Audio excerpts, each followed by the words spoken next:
Banaras Hindu university यानी BHU 2026 में जाने वाले बच्चों के लिए ये बहुत ही इंपॉर्टेंट वीडियो है, क्योंकि बीएचयू जो है इस बार नए एडमिशन प्रोसेस को लॉन्च कर रहा है। ये क्या है नया एडमिशन प्रोसेस और ये कितना इफेक्ट डालेगा, और अगर एडमिशन प्रोसेस शुरू होगा उससे पहले अगर आप ये जान लेंगे तो आप आने वाले समय में जब आप रजिस्ट्रेशन करेंगे तब आपके लिए आसान होगा ये रजिस्ट्रेशन प्रोसेस, और सिलेक्शन लेना और भी आसान होगा। तो वीडियो को ध्यान से देखिएगा, अंत तक देखिएगा। मैं नीतीश नंदनी बेसिक शिक्षा के इस ऑनलाइन परिवार में आपका स्वागत करता हूं। सबसे पहले बात करते हैं Banaras Hindu university new admission process.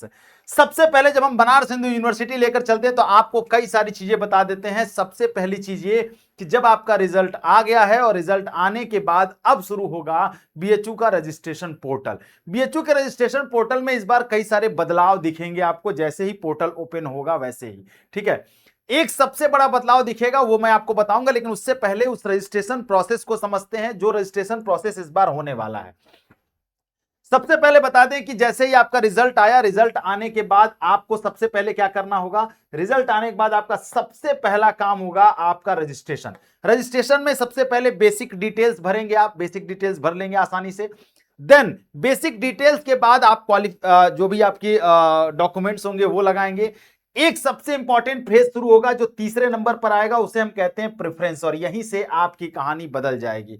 और इस बार यही बदलाव होने वाला है। बदलाव यह है कि सबसे पहले जब बीएचयू पिछले साल से पिछले साल यानी जब इससे पहले जब भी काउंसलिंग प्रोसेस होता था तो उसमें आपको ऑनर्स सब्जेक्ट चूज करना होता था और उसके साथ 2 सब्जेक्ट और चूज करना होता था। यानी 3 साल का बीए जो है वो 3 सब्जेक्ट के साथ करते थे। 2 साल आप 3 सब्जेक्ट पढ़ते थे, फाइनल ईयर में आपने जो ऑनर्स चूज किया है आप उसी ऑनर्स के साथ जो है अपना बीए कंप्लीट करते थे, या बीएससी कंप्लीट करते थे, या बीकॉम कंप्लीट करते थे। लेकिन अब एनईपी के आने की वजह से हो गया है आपका 4 साल का ग्रेजुएशन। जब 4 साल का ग्रेजुएशन हो गया है तो बीएचयू ने अपने प्रेफरेंस में भी बदलाव किया है। ये जो प्रेफरेंस है इसमें क्या बदलाव हुआ है ये मैं आपको बीएचयू की नोटिस के साथ बताना चाहूंगा। जो बीएचयू ने नोटिस जारी की थी, जिस नोटिस में उन्होंने साफ साफ यहां लिखा है कि प्रेफरेंस सिलेक्शन में आपको क्या क्या ध्यान देना है। Candidate programme with major and minor combination. अब ये मेजर और माइनर कॉम्बिनेशन है क्या? मेजर और माइनर कॉम्बिनेशन को ध्यान से समझाएंगे, समझ लीजिएगा, क्योंकि ये बदलाव बहुत इंपॉर्टेंट है। Major and minor subject combination and faculty and college the available preference tab the show the possible programme with major and minor combination and faculty and college. आपको मेजर और माइनर सब्जेक्ट कॉम्बिनेशन चूज करना होगा, और जो आप choose कर लेंगे अगर वो आपको अलॉट हुआ और अगर आपको मिल गया तो फिर आपको अगले 4 साल उसी के साथ गुजारने होंगे। इसलिए बहुत ध्यान से इस प्रेफरेंस को चूज करना होगा।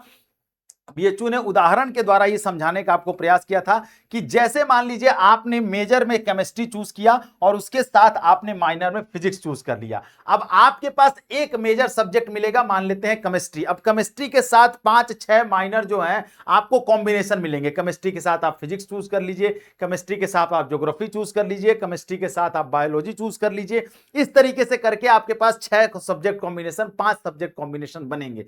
अब आपका काम यह है कि आप जिस सब्जेक्ट को मेजर में रखना चाहते हैं पहले आप उसे सेलेक्ट करेंगे, और उसके साथ जो सब्जेक्ट कॉम्बिनेशन आप सबसे ज्यादा प्रिय है, आपके लिए सबसे ज्यादा आप प्रेफरेंस में रखना चाहते हैं, उसको सबसे पहले रखेंगे। फॉर एग्जांपल कि अगर आपने मेजर में केमिस्ट्री को यहां चूज किया, अगर आपने मेजर में यहां पर केमिस्ट्री चूज किया तो केमिस्ट्री के साथ आप चाहते हैं आपके पास पहले नंबर पर फिजिक्स रहे तो केमिस्ट्री के साथ फिजिक्स रखेंगे। अगर आप मेजर केमिस्ट्री रखने के साथ साथ दूसरे नंबर पर चाहते हैं कि केमिस्ट्री के साथ बायो रहे तो बायो कर लेंगे। अगर आप ये सोचते हैं कि केमिस्ट्री के साथ ज्योग्राफी अच्छा सब्जेक्ट कॉम्बिनेशन नहीं, लेकिन हमको केमिस्ट्री चाहिए, बायो से कोई बहुत लेना दूसरे जो माइनर सब्जेक्ट उससे बहुत लेना देना नहीं, हमें मेजर सब्जेक्ट पे फोकस रखना है, तो हम केमिस्ट्री के साथ यहां पर तीसरे नंबर पर ज्योग्राफी को भी रख लेंगे। इस तरीके से जैसे यहां पर देखिए मेजर में हमने हिंदी एजुकेशन रख लिया, माइनर में हमने हिंदी रख लिया। माइनर में आप एंशिएंट हिस्ट्री रख सकते हैं, माइनर में आप हिस्ट्री रख सकते हैं, ज्योग्राफी रख सकते हैं, पॉलिटी रख सकते हैं, कोई भी रख सकते हैं। मतलब पूरा खेल जो है आपके मेजर सब्जेक्ट पर ही डिपेंड करता है।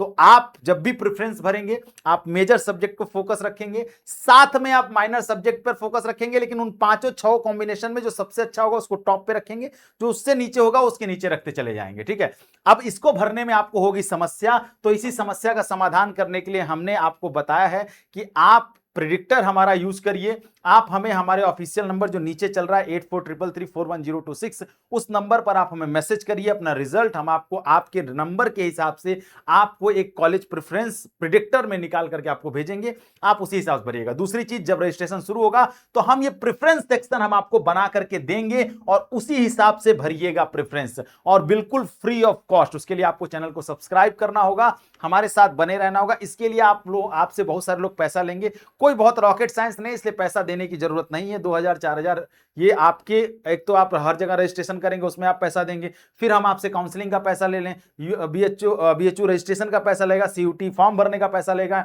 एनटीए सेंटर पे एग्जाम जाने का पैसा लेगा। तो हर जगह तो आप पैसा दे रहे हैं, आपके साथ इतना अन्याय होना ठीक नहीं है, इसलिए हम ये काउंसलिंग फ्री ऑफ कॉस्ट कराते हैं। आपको प्रेफरेंस भरना होगा, जब आप प्रेफरेंस अच्छे से भर लेंगे, जो कि हम आपको बताएंगे उसी हिसाब से भरिएगा, तो हमारे साथ बने रहिएगा, तब आपको कोर्स अलॉट होगा। और ये कोर्स एलोकेशन में आपको ध्यान रखना होगा कि आपको कौन सा सब्जेक्ट अलॉट हुआ है। अब आपको मेजर में जो आप चाहते थे वो सब्जेक्ट अलॉट हो गया, तब आपके पास ऑप्शन है कि आप उसे जो है एक्सेप्ट कर लीजिए और फीस पेमेंट कर दीजिए। और अगर आपने केमिस्ट्री आप चाहते थे और केमिस्ट्री ऊपर चला गया, उसके नीचे फिजिक्स अलॉट हो गया आपको मेजर में, और आप चाहते हैं कि नहीं हमें केमिस्ट्री चाहिए, तो हम वेट कर सकते हैं, हम अपग्रेड करेंगे। और अपग्रेड करेंगे तो यहां पर क्या होगा, जब आप एक्सेप्ट करते हैं, एक्सेप्ट करिए रिजेक्ट करिए, तो रिजेक्ट करने का तो मान लीजिए अब आप चाहते हैं एडमिशन लेना, तो क्यों ही रिजेक्ट करेंगे। अब आपका एडमिशन कहीं और हो गया, जहां आप चाहते थे दूसरी जगह हो गया, तो एक जगह रिजेक्ट करके दूसरी जगह ले लेंगे, ये रिजेक्ट का ऑप्शन तो वहां आ गया। लेकिन जैसे ही आप एक्सेप्ट करते हैं तो आपके सामने दो ऑप्शन है, ये तो फ्रीज करिए या अपग्रेड करिए। आपका मनपसंदीदा कोर्स मिल गया तो आप फ्रीज कर दीजिए। फ्रीज मतलब आप चाहते हैं जो आपको मिल गया, आप उससे आगे आपको नहीं जाना है। लेकिन अगर आपने 1 2 3 4 प्रेफरेंस भरा है और आपको चौथा मिल गया, और आप चाहते थे जो पहला वो नहीं मिला आपको, तो आपके पास एक ऑप्शन है कि आप अपग्रेड कर सकते हैं। ये ऑप्शन जो है, ये नई चीजें एड ऑन हो रही हैं, पिछले साल भी थी अपग्रेड करने का ऑप्शन, आपको अपग्रेड करने का ऑप्शन देगा, लेकिन अपग्रेड नीचे नहीं होगा, हमेशा ऊपर होगा। तो आपके पास अभी ऑप्शन बचा, अपग्रेड पे डालेंगे तो 3 2 और 1 इनमें से फिर से आपसे कोई अपग्रेड करके वो मिल सकता है, और ये वाला हट जाएगा। तो जैसे ही आप अपग्रेड पर डालेंगे, फ्रीज कर देंगे तो आप फीस पेमेंट करेंगे, अपग्रेड पर डालेंगे तो फिर आपका अपग्रेड होगा, और अपग्रेड होने के बाद अगर आपको चौथे से तीसरा अलॉट हो गया और आप पहला चाहते हैं अभी भी नहीं मिला, तो फिर आप अपग्रेड कर दीजिए। आप फिर अपग्रेड कर सकते हैं जब तक आपको पहला ना मिल जाए। और अगर लास्ट तक जाते जाते आपको पहला नहीं मिला, 2 तक पहुंच पाए, तो लास्ट में आपका ऑटो अपग्रेड हो जाएगा जैसे ही काउंसलिंग खत्म होगी, और आपको फीस पेमेंट करके अपना सब्जेक्ट कॉम्बिनेशन अलॉट करा के आपको हॉस्टल के लिए फीस भरना हो जाएगा, और आप हॉस्टल के लिए जो है अलॉटमेंट कर सकते हैं अगर आपको हॉस्टल चाहिए तो ये पूरा प्रोसेस है। और दूसरी चीज, एक चीज और ध्यान रखना, इंपॉर्टेंट डॉक्यूमेंट जो आपके लिए रामबाण साबित होने वाले हैं, तो ये भी आपको इस बार बनवा के रख लेना है। जैसे आपके पास 10th की मार्कशीट होगी, सर्टिफिकेट होगा, 12th की मार्कशीट सर्टिफिकेट होगा, स्कोर कार्ड होगा, आधार कार्ड और वैलिड आईडी प्रूफ रख लीजिएगा। साथ में अगर आप कास्ट में आते हैं, SC ST OBC EWS category से हैं, तो कास्ट सर्टिफिकेट और इनकम सर्टिफिकेट रख लीजिएगा, SC ST PW certificate, sport quota certificate जो स्पोर्ट कोटा के बच्चे होंगे, BHU एम्प्लॉय है तो BHU employ certificate, TC character certificate और माइग्रेशन, ये आप सारे डॉक्यूमेंट्स बना करके रख लीजिएगा जो आपकी काउंसलिंग में बहुत इंपॉर्टेंट है। तो इस बार ये नई चीजें ऐड ऑन हो रही हैं कि आपको मेजर और माइनर में जो है चीजों को सेलेक्ट करना होगा, तो ये बहुत इंपॉर्टेंट है। हर बच्चे तक ये वीडियो पहुंचा दीजिए, और जो BHU को टारगेट कर रहे हैं वो एकदम BHU से भर देंगे। BHU कमेंट सेक्शन में मुझे दिखना चाहिए, ताकि मुझे लगे कि कितनी ताकत है BHU जाने वालों के पास इस बार। ठीक है, मिलते हैं नेक्स्ट वीडियो में। अगला वीडियो आपको किस पर चाहिए, कौन सा टॉपिक आपको परेशान कर रहा है, आप मुझे कमेंट सेक्शन में जरूर बताइए, मैं जरूर वीडियो लेकर आऊंगा। मिलते हैं नेक्स्ट सेशन में, तब तक अपना ख्याल रखिए। थैंक यू सो मच, जय हिंद।